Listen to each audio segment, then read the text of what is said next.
pinsan kaya So ayun mga kalingap, ay meron pa po tayong isang interviewin at ito si Kexi na kung matatandaan po ninyo na nakasama siya sa ating pag-vlog noong tinutulungan po natin si Rachel at isa din po siya sa natulungan ng Kalingap nila Kalingap Rob. Maraming salamat po sa team Kalingap. So ayan si Kexi. Ganda-ganda ng baby girl natin O saan ka? Dito tayo. So, ayan. Hi, Kuya Vincent. Hi. Ayos lang. So, ayan. Kamusta na, Trixie? Okay lang po. Okay lang. Opo. Lalong gumaganda. Hindi naman po. Kamusta ang pag-aaral, be? Ma-start pa lang po ang klase po ngayong May 10 po. 19. So, anong kinuha mong course? Ano po, nag-business ad po administration. Major po in financial management. Wow, tigas din yun. Siya nga daw po. Mahirap din yun. Hindi yung basta-basta. Pero, Kala. tandaan nyo, ang ganun, kaya yan Always remember, kaya yan. Huwag kayong panghihinaan ng Opo, loob. hindi man po namin ma-pursue yung gusto naming course. Oo. Pero, pagbubutihin na lang po namin dito sa napili po namin. Oo, tama yun. Kung hindi para sa iyo, Opo. may ibang para sa iyo. Malay mo diyan kayo gumanda ang buhay, di ba? Opo. So dati ang kinukuha niyo ng engineer. Si Rachel, Rachel po, ikaw? civil engineering. Ako po, Wow. nursing. Wow, nursing. So, ayan. Kamusta na kayo ng magulang mo dun sa bahay niyo? Okay lang po. Okay pa din naman po doon sa bahay. Tapos dito po. Minsan po, napunta po sila dito. Tapos pag may event po sa Kubo or dito po, napunta din po sila dito. Ini-invite po nila Beb para makabanding po. Tapos nung mga nakaraan po, nakakasama po namin. Tapos nabanding-banding po kami. Oo, kumbaga hindi nawawala yung banding ninyo. Ang ano lang po kasi si mama po, may trabaho po. Araw-araw. Doon pa rin sa tati? Opo. Din siya nag-alis doon? Hindi na po. Kamusta pala si mama mo? Di ba nasakit yung ano niya? Opo. Ngayon, inaabot pa rin, di na. Nung ano lang po, nung nagbiyahe po sila saan? sa, papunta po sa Bigan. Inabot siya. Opo. Wow. 3 hospital pa ang pinuntahan doon. Oo, kamusta naman? Okay naman po. Tapos nung pag-uwi po, medyo nagsakit-sakit lang po ulit. Tapos okay na po ulit. Tapos pasok ko naman po siya sa trabaho at halos ilang araw din po siyang wala kasi at wala na din po siyang sahod kasi ilang araw po siyang wala. Nakakatuwa si mama mo na kahit may sakit. Ganun pa rin. Palag pa din po sa trabaho. Tapos ganun pa po yung trabaho na yung pag ano man po sa pag-ano po baga. Masama man po baga sa kalusugan yung ano niya. Yung amoy, yung mga ganun. Pero yun yung pinili niya kumbaga doon siya kampante, Doon din po kasi kumukuha si mama ng pang ano sa amin. ang gusto sa inyo, pangangailangan. Sa ano na lang po, sa dalawa kong magkakapatid. Ay, sa'yo, meron naman sa'yo nagtutulong. Diba? Opo. Tapos ako naman po is nagpa-vlog na ano po, okay na po ako sa sa tuition. Kumbaga, nakaka-reach ka naman para magsahod. Opo. Wow, Start po, Kevin, salamat po sa inyo kasi start po nung na-vlog niyo po kami. Hindi na po ako nahikilangan ng pera. Wow, nakakatuwa. Huwag mo akong pasalamatan, Opo. Ang una mong Si Lord. pasalamat, si Lord, Ay kami ginawa lang kaming instrumento para tumulong sa mga katulad ninyo. Natutuwa ako kasi yung mga tinutulungan ko, nagiging okay na. Yun ang nakakataba ng puso doon. At alam ko, nabago ka. Di ba? Opo, nagtaraba nga niya. Nagtaba pa, di ba? Pero dati ayaw magpataba, di ba? Hindi naman po. Ano po kasi, hindi po talaga ako nataba. Kung nataba man po ako, mabilis din po ako magpayat. Hindi ko din po alam kung bakit. Pero ngayon, talagang mataba na. Konti lang. Ati lang. So, ayan. May tanong si Kuya Vincent. Ano po yun? Ano yung nabago sa iyo nung time na, di ba, na-vlog kita? Nakasama ka kasi sa vlog ko, di ba? Opo. Ano nabago sa iyo? Yung buhay ko po. Yung buhay mo. Opo, tapos yung... Siyempre po, di man po sa durudugyutin po talaga kami dati. Ay, oo. Totoo yun. Yagit Pero, na yagit. kasi nung time na pumunta tayo ng SM, di ba? Kasama kayo na. Kapambahay. Oo, kapambahay. Pero kasi, totoo yun. Real talk yun eh. Totoo yun kasi wala kayong kakayahan makabili ng magagarang damit o whatever, di ba? Kung ano man po, yung pag, kunyari po, may event po talaga na kailangan mag-ayos po ng suot or ano, na ano po, na ipon, na provide po. Or Matagal kumbaga. nangungutang, opo. Matagal bago makabili. Matagal po as in, bago ka makabili po. Pero ng ngayon, ganun. ayos-ayos na. Katulad po sa mga fast food, sa mga ganun po. Dati hindi kayo na- nakakakain. Ano lang, iniisip ko na, mahal naman dyan, ganito, ganyan. Pero start po talaga nung na-vlog niyo po kami. Si Rachel po, lalong-lalo na po sa Rachel, nakapag-provide na po siya ng tricycle. Oo nga. Ng sarili po niyang pera, sariling pagod niya po. Oo. Talagang pinagsikapan niya po yun. Kasi, di ba po, sabi din po ninyo, na hindi sa lahat ng oras sikat ka, hindi sa lahat ng oras mataas yung nasa ganito ka. Oo. Kapag nag-invest ka po, sabi din po ni mama, yan, kapag kunyari lang naman po, hindi naman po sinasabing magbiglang ganun po. Oo. Kapag if ever lang naman po na magbaba, yung tricycle na yan, aandar yan.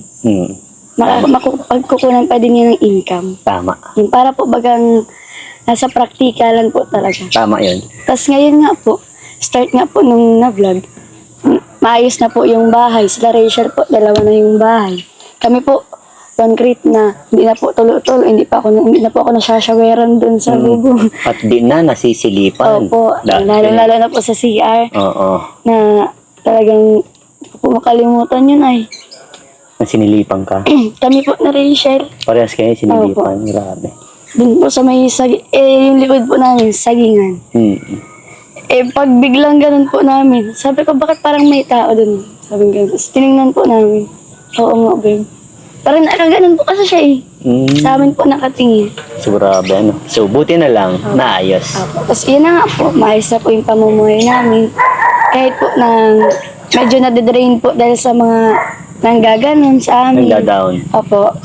Palag pa rin po sa buhay, laban lang kasi andyan naman po si God na simulan din po dahil po sa inyo. Patuloy lang po, laban lang po sa buhay. Tapos, ngayon po, nakakabili na po kami ng mga bagay-bagay, ng sarili po namin na pera. Hindi na po kami naasa. Dahil po yun kay God, tsaka sa inyo po. And thank you po kay Kuya G. Lumags kasi na-vlog niya din po. Yun. So, ay nagpaalam kasi sa akin dati si Gino Mag. Sabi niya, padi, vlog ko daw si ano. Sabi ko, sige na, pre, para matulungan din. Oh. Kaya yun. Tapos yun, pinapuntahan ka namin. Di ba, pinuntahan ka namin sa bahay ninyo. At doon na, nagsimula yun. Ang magandang buhay. Tapos yung linag nga po ako, unexpected po. Pambahay pa po, nakakulay pink na short. Nakapang, ano po, yung white t-shirt po, bagang pang school. Oo. Naikli So, pa yung buhok. Kumbaga, masaya ako ha. Proud si Kuya Vincent. Dahil, ayun nga, natulungan ka, napaganda ang buhay nyo, nabayos ang bahay nyo. At, ang pinagaganda ko doon, yung pinatutuwa ko doon, yung maganda pa rin yung grades nyo. Kumbaga, tuloy-tuloy na maganda yung grades Sana nyo. po hanggang college. Kaya yan. Kinakabahan po ako sa business ad. Kinakabahan ka. Kasi, kumbaga, wala ka pang idea. Apo. Para pong mga pa lang din po kami. Normal yan. Kasi, siyempre, hindi nyo alam yung ganun. Pero mas maganda, i-search nyo na what is business ad, ano ba yung mga ganito. Kumbaga, para meron na kayong idea para nagsimula yung pasukan. Wala naman kasing mahirap. Lahat naman ng walang alam, nagsisimula yan talaga sa walang pinag-aralan. Diba? Pag pinag-aralan mo yan, magiging okay ka na. Diba? Nung pagpa-enroll nga po namin doon sa Mabini, sabi po nung pinuntahan po namin, tataas ng grade niyo kaya pag-college. Parang kinabahan po kami. Grabe naman. Diniscriminate na kayo agad. Ang hayaan nyo yung mga ganun tao. Kaya nyo yan. Ano po may mga nakasabayan po kami, si Rachel po, pagtingin ng card, 95 ang average, ako po 94. Yung sunod po na namin, 93. Sabi niya, puro line of 9. Kaya niyo pa kayo sa college. Parang ma-reach niyo pa kayo yung ganung Grades. Tapos ma-miss daw po namin yung ganung grades. Kasi po, alam ko na po talaga kung ano yung grades dun. 1, 2, 3. Sana yung mag-tres. Ang tres kasi, pasado pa. Opo. Pero kaya yan. Iwala ako sa inyo eh. Basta lagi yung Nakakabahan tatandaan. ako, Kuya Vincent. Huwag kang kabahan ha. ang lagi mong tatandaan, Trixie, kaya mo yan. Pag nahihirapan, ano sabi ni Kuya Vincent? Kapag nahirapan po, magdasal, tapos lumapit po sa inyo, kausapin kayo. Yan, di ba? May mga taong andyan para suportahan kayo at kung nahihirapan kayo, tutulungan kayo yan sa mga bagay na nagpapahirap sa inyo. Papalakasin ng Kuya Vincent, pwede po mag-thank you ka dun po sa nagbigay po sa akin. Oh, sige. Hello po kay Tita Jenny Rose. Thank you po sa pag-sponsor po dun sa ano ko sa tuition ko po. Wow. Tapos kay Tito D po dun sa laptop po. Wow. May magagamit na po ako. Hindi na po ako manghihiram kay Rachel. Wow. Kasi po, ang iniisip ko din po, paano po kapag hindi po kami magkagrupo sa ganito, paano po ako kung kailangan ko nga po ng laptop, siya po meron, ako wala. Kaya thank you po kay Tito D na pre-providean po ako ng laptop para po sa college life ko. Yeah. Tuloy-tuloy po. Yeah. Kakatuwa at maraming tumutulong pa rin sa inyo. Basta lagi mong tatandaan, Trixie, laging sinasabi ni Kuya Vincent, maliit man o malaking bagay ang dumating sa ating buhay, always ipasalamat sa ating Panginoon dahil yun ay biyaya mula sa Kanya, sa mga taong tumutulong sa inyo, isama natin sa ating dalangin na laging silang ligtas, Lalo na po yung mga solid supporters po. Yan. Hindi pa rin po kami iniiwanan hanggang ngayon. Simula po mag-start yung declaration hanggang ngayon po. Talagang may dumadayo pa nga po dito kahit malalayo po sila. Nakakatawa po kasi yung hindi naman po kami ganun dati. Normal lang po. Yung wala po nakakakilala sa amin. Pero ngayon po, kada ano po namin, may nakakakilala po sa amin. Diba? Parang artista po, ganun. Pero hindi naman po sinasabi ko kung artista, parang ganun po pala ang feeling. Ganda mo yung title ni Kuya Vincent, artistahin, di ba? So yung sa, natandaan ko lang dati, nung time na sinasama kita sa pag-vlog, mayayain ka. Pero ngayon, isa ka na din palang vlogger. At kasi nung dati, nagsisimula ka pa lang. Kasi ngayon, pinukusan mo na. Yan. Basta, nagpaalam pa ako ng kila Kuya Rab. tama yan. Pwede ka naman Pwede ka naman mag-vlog. Ang pagbablog ay depende sa isang tao. At yan, patuloy lang, Trixie, mag-aral kayo mabuti.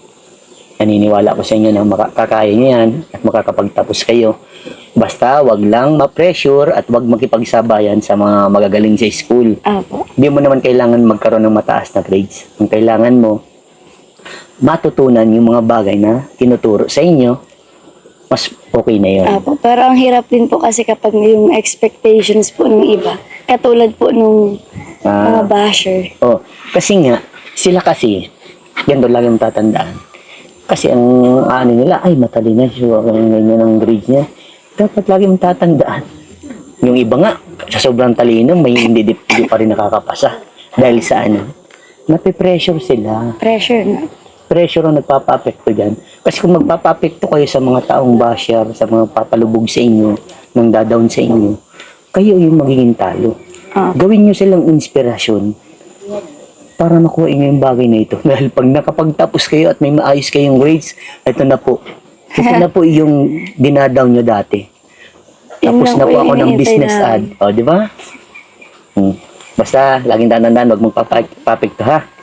Tapos nga, yung iba nga po Kuya Vincent, nagawa ng chismis. Hindi man totoo. Yan. Sinisiraan ako sa pinsan ko.